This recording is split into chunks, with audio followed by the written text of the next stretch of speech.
안녕하세요. 장연구소의 장일리입니다. 함께 또 진행을 도와줄 장희진 캐스터 자리해 주셨습니다. 어서 오세요. 네, 안녕하세요. 캐스터 장유진입니다. 네, 새해 복 많이 받으세요. 네, 새해 복 많이 받으세요. 네, 시청자 여러분들 또 2022년 새해가 밝았습니다. 여러분들 또 어떤 투자 아이디어를 가져가셔야 될지 저희 장연구소가 또 하나씩 또 이야기를 풀어보도록 할 텐데요. 우선 지난주 마감한 뉴욕 증시 흐름부터 좀 짚어보면 좋을 것 같습니다. 2022년에도 또 새해에도 어떤 또 연관성을 가지고 연계성을 가지고 또 국내 증시에 영향을 미치게 될지 함께 섹터별 흐름 또 확인해 보도록 하겠습니다.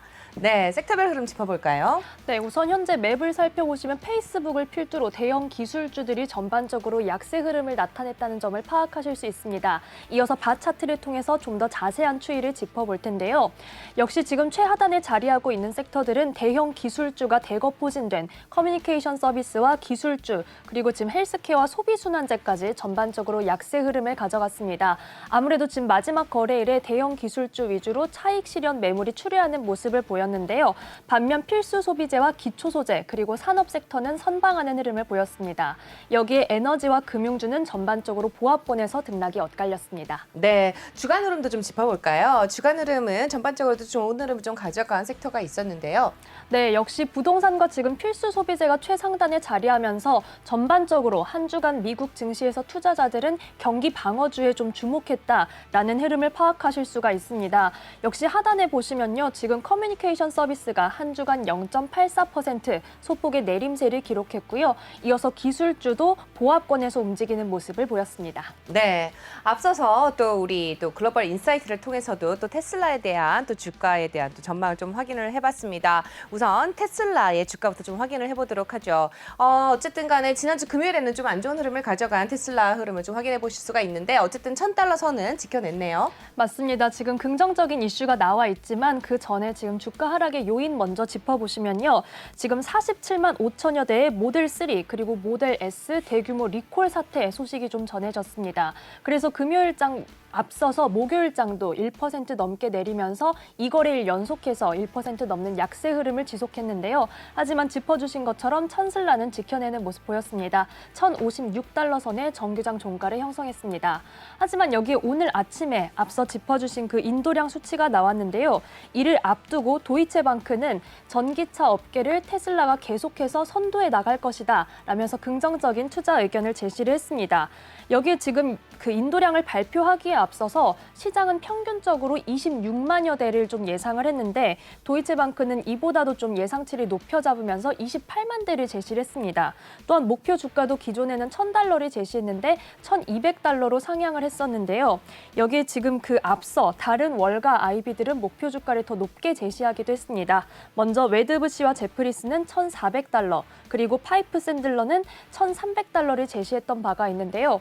이렇게 시장에서도 계속해서 인도량이 증가할 것을 예상하긴 했는데 테슬라가 이를 훨씬 뛰어넘는 도이체방크의 상향치보다도 뛰어넘는 30만 8,600대 이렇게 좀 인도량을 발표하면서 아마도 오늘 장에서는 다시 탄력받지 않을까 이런 조심스럽게 기대를 좀 해봅니다. 네, 테슬라에 대한 또 전망 또 내용까지 확인해 보셨습니다. 아무래도 조 바이든 행정부가 그렇게 지지를 많이 얻지 못하고 있는 상황입니다. 그러다 보니까 투자 인프라 법안이 통과를 과연 할 수 있을까라는 이야기들이 계속해서 나오고 있는 만큼 2022년에는 인프라 쪽보다는 오히려 전기차 쪽이라든지 조금 더 안정적으로 수입을 가져갈 수 있는 특히 메타버스 관련주들에 좀 관심을 가져보시는 게 더 좋지 않을까라는 첨언을 해보겠습니다. 테슬라에 대한 주가를 확인해봤는데요. 또 전기차 하면은 또 이런 또 종목들을 빼놓을 수가 없겠죠. 바로 샤오펑입니다. 네, 샤오펑이 지금 간밤에 좀 크게 탄력받는 흐름을 보였습니다. 3% 가까이 오르면서 $50 선의 정규장 거래를 마쳤고요. 여기에 시간의 거래에서도 소폭의 상승 흐름을 더했습니다. 오늘 아침 역시 전해진 소식인데요. 홍콩 사우스차이나 모닝포스트에 따르면 지금 테슬라의 중국 시장 내 1위의 위상이 바짝 추격당하고 있다라고 하면서 샤오펑과 리오토 그리고 니오까지 지금 중국 전기창의 어떤 후발 주자들에 대해서 좀 제시를 했습니다. 중국의 젊은 층 고객들에게 갈수록 해당 해당 기업들이 호감을 사고 있다라고 분석을 했고요. 샤오펑과 리오토가 최근에 계속해서 인도량에 있어서 어떤 기록적인 수치를 내고 있다. 특히 샤오펑은 3분기에도 사상 최대치의 인도량을 기록한 바 있다라고 긍정적으로 분석했습니다. 여기에 샤오펑에 이어서 리오토도 금요일장에서 긍정적인 흐름 가져갔는데요. 네, 정규장에서는 소폭의 오름세 기록하는 데 그쳤지만 애프터마켓에서는 1% 넘게 상승했습니다. 다만 니오는 홀로 조금 내림세를 기록했습니다. 네, 니오의 주가 확인해 보시면 정규장에서는 2% 넘게 약세를 기록했는데요. 하지만 오늘 전해진 소식에 따르면 중국에서 월간 판매가 1만 대를 넘어섰다라는 소식이 전해져 있습니다. 네, 일단 자동차 차량 같은 경우는 1만 대가 어떤 고지인 것 같습니다. 예전에 테슬라의 경우도 좀 그랬었는데요. 계속해서 니오에 대해서도 좀 관심을 가져보시면 좋을 것 같고 샤오퐁 굉장히 좋은 반응을 얻고 있다는 점 다시 한번 짚어드립니다. 바로 이어서 확인해 볼 종목 바로 GM이네요. 네, 지금 제너럴 모터스와 포드가 테슬라와는 달리 나란히 상승불을 켜냈는데요. 먼저 포드에 대해서 살펴보겠습니다. 시티그룹이 포드와 제너럴 모터스에 대해서 나란히 투자 의견을 좀 내놨습니다. 시티그룹이 포드에 대해서는 펀더멘탈의 향상이 지속되고 있고 장기적으로는 투자 매력이 있다라고 분석했습니다. 여기에 기존의 목표 주가 20달러에서 이번에는 목표 주가를 23달러로 올려 잡았는데요. 하지만 지금 시티그룹은 포드보다는 경쟁사 제너럴 모터스가 훨씬 더 투자 매력이 높다라고 분석을 했습니다. 좀 더 자세히 지켜보시면요. 시티그룹은 제너럴 모터스를 우선 토픽으로 선정을 했고요. 작년부터 올해 그리고 내후년까지 계속해서 실적이 견고할 것으로 분석했습니다. 내후년에는 특히 트럭 신규 모델이 출시되고 전기차 사업을 확대하면서 실적을 계속해서 개선해 나갈 것이기 때문에 투자 의견은 매수, 그리고 목표 주가는 기존의 90달러에서 96달러로 상향한다라고 밝혔습니다. 네, 제너럴 모터스에 대한 내용까지 확인을 좀 해보셨습니다. 페이스북과 제너럴 모터스 내용 함께 확인해 보셨고요. 바로 이어서 우리 기술주들도 함께 확인해 보도록 하겠습니다. 2022년에 꼭 확인해 보시고 포트에 담아야 될 종목들 메타버스 관련주들인데요. 특히 메타버스 하면은 대표적으로 페이스북이 있겠죠. 페이스북 주가 확인해 보겠습니다. 네, 지금 금요일장에서는 나스닥의 하락을 견인한 종목이 좀 페이스북 메타 플랫폼스였습니다. 2% 넘게 내리면서 탄력을 좀 잃었는데요. 우선 지금 월스트리트 저널의 보도에 따르면 메타 플랫폼스가 내부 고발자의 정보 공개를 막고 있다. 어떤 좀 언론에서의 움직임을 제한하고 있다라는 소식이 전해졌습니다. 또한 마크 주커버그 CEO가 직원들에게 어떤 이런 기업의 도덕성 관련 이슈 그리고 내부 고발자로부터 나온 내용에 대해서 사과하지 말라라고 언급했다는 이런 소식이 전해지기도 했는데요. 아무래도 계속해서 메타버스 이런 신시장을 개척하는 데 있어서 이런 기업의 도덕성 이슈가 조금 발목을 잡고 있지만 앞으로 어떻게 해결해 나갈지 잘 지켜봐야겠습니다. 반면 지금 워싱턴 포스트에서 중국 관련된 소식도 전해져 있는데요. 중국의 정보기관이 페이스북과 트위터에서 광범위한 정보를 수집한 것으로 전해졌다라고 보도했습니다. 해외 언론인이나 정재계 유력 인사 간의 어떤 관계를 분석하고 또한 대중국 성향을 측정하면서 어떤 좀 외교적인 이런 데이터를 수집하는 통로로 사용했다라는 소식이 전해졌는데요. 여기에 페이스북, 메타 플랫폼스뿐만 아니라 트위터도 역시 주가가 하락세를 가져갔습니다. 아래에 지금 TWTR이란 티커를 가진 트위터 확인해 보시면요. 역시 2% 넘게 탄력 떨어지면서 43달러 선에 거래를 마쳤습니다. 네, 이렇게 해서 페이스북 그리고 이제 메타로 또 이름을 바꾸게 될 페이스북의 주가 확인해 보셨습니다. 이어서 통신주도 좀 확인을 해보면 좋을 것 같은데요. AT&T 대표적이죠? 네, 지금 금요일장에서는 AT&T와 버라이즌 그리고 소폭 내림세를 함께 기록했습니다. 그런데 여기에 오늘 아침에 전해진 소식이 있는데요. 공항 인근의 5G 서비스를 연기해달라고 미국 정부에서 이렇게 요청을 했던 바가 있었는데 이를 거부했다라는 소식이 전해졌습니다. 어떤 내용인지 좀 더 자세히 살펴보시면요. 미국의 교통부와 FAA가 항공 안전 문제를 이유로 들면서 5G 상용화의 연기를 좀 요청했다. 이런 소식이 있습니다.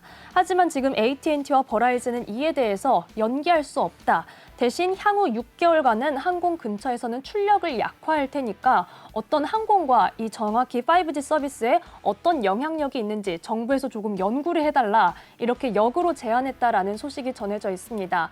뭐 작년 말부터 해서 우리 시장에서도 5G 이런 인프라 구축해서 계속해서 관심이 높아지고 있는 상황인데요. 5G 서비스 관련해서도 해당 소식 계속해서 전해드리도록 하겠습니다. 네, 이렇게 해서 버라이즌과 또 AT&T 주가 확인해 보셨습니다.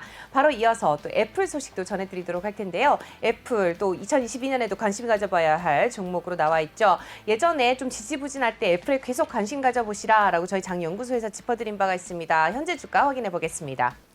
네, 애플 우선 금요일장에서는 소폭의 내림세 기록했습니다. 하지만 뭐 페이스북에 비교하면 좀 주가가 선방했다라고 볼 수 있겠는데요. 다만 180달러 선은 내어주었습니다. 177달러 선의 정규장 거래를 마쳤는데요. 지금 애플은 중국에서 또 한 번 스마트폰 시장의 1위 자리를 지켜냈다라는 소식이 전해져 있습니다. 아무래도 계속해서 아이폰 13이 판매 호조를 보이고 있는 것이 요인으로 분석됐습니다. 네, 애플 주가 또 지금 0.45% 하락하면서 177달러 선에서 거래 마쳤다는 점도 함께 확인해 보셨습니다. 지금 상승할 때 따라가지 마시고 항상 하락했을 때 모아가는 그런 전략을 채워보시면 좋을 것 같고요. 바로 이어서 또 우리 리오프닝주들도 확인해 보겠습니다. 항공주가 아무래도 항공주라든지 또 선박 또 관련한 또 여행 크루즈 쪽으로도 확인을 해봐야 되겠죠? 네, 지금 여행주도 전반적으로 조금 아쉬운 흐름을 가져갔는데요. 특히 카니발도 지금 빨간불이 선명하게 들어와 있는 모습입니다.